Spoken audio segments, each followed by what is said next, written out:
You know that classic tale of the guy who gets dumped in the worst possible way and then decides to do something totally awesome and outrageous to forget about it, and only later realizes that it didn't really do anything and all he needed was the time to get over it like everyone else? Yeah. Well, I'm that guy, and this is that story. So, where it all began? Well, my social life had descended into basically me sitting at home trying to convince myself that I wasn't miserable for several hours on end each weekend, and then, after accepting the fact that I truly was, convincing myself again that the self-imposed prison I had locked myself into was a far better fare than the possibility of going out with friends and running into my ex.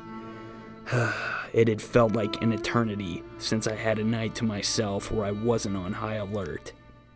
And just when I thought there was no escape, my ticket to freedom was being served on a silver platter. A friend and coworker at Dewey's had told me that he was moving to Austin, Texas, just to get away, and before he could barely finish his sentence, I asked, "Can I please go with you?" He said yeah. I packed my stuff and was ready to roll out right then and there, but not before a proper going away party.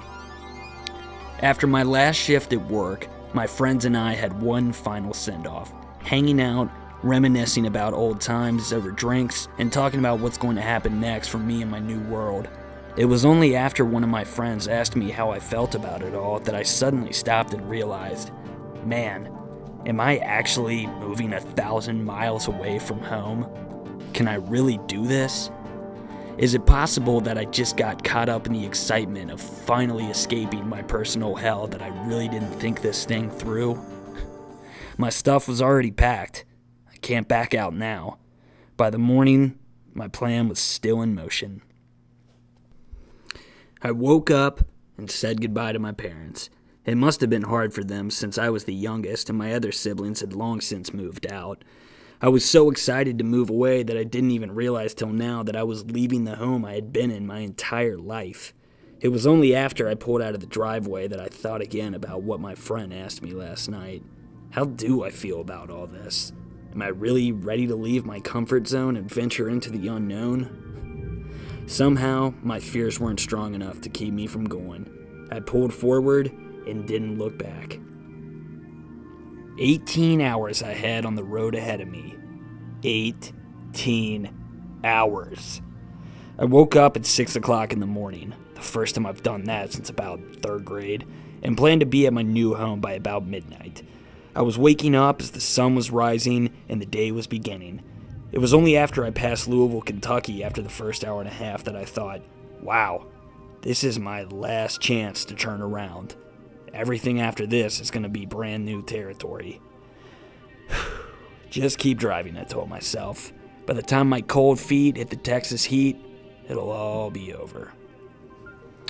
6 hours later, and I'm in the not-so-wonderful state of Arkansas, the most boring state in all of existence. And I had the absolute pleasure of driving through it from top to bottom. It was only now that perhaps my subconscious fear of starting over my new life was beginning to come out in my road etiquette. I knew that I had about 12 more hours to go, so I decided to get a foot-long sandwich and a 12-ounce drink. And I figured if I consumed about 1/12 of each every hour on the hour and continually changed the music all the time, I would be able to keep my sanity. Conclusion? False. Oh well.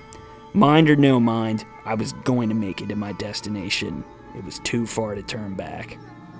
12 hours on the road, and I finally see it. Now entering Texas. Yes! All my fear of possible failure was completely elapsed by the excitement of reaching my destination. And then I realized, this is Texas. I'm nowhere near my destination. I still have 6 fucking hours to go. I didn't even care enough to worry at this point. I just wanted a place to crash. I can't believe it. I'm seeing a sign that actually says Austin, and just 10 miles away. My heart was pounding, and apparently so was my gas pedal. 5 miles away, and I get pulled over by a state trooper for speeding. And you know what? I couldn't have cared less. After all, they say the price of freedom isn't free, and I completely agree. Specifically in this case, it was about $175 in the form of a check made out to Williamson County, Texas. Oh well. I called my friend and told him my location. I was so close. I turn onto the street of my new home in complete disbelief. This is it. I'm finally home. I open the door, walk up to my new place, greet my friends, and without wasting a second, I hit the floor like a sack of bricks with my sleeping bag. 10 minutes later, I grab my skateboard and head for the street. The instant I pushed away, every one of my fears had vanished with it, and I was riding in complete bliss. Home at last, and it couldn't have felt any better.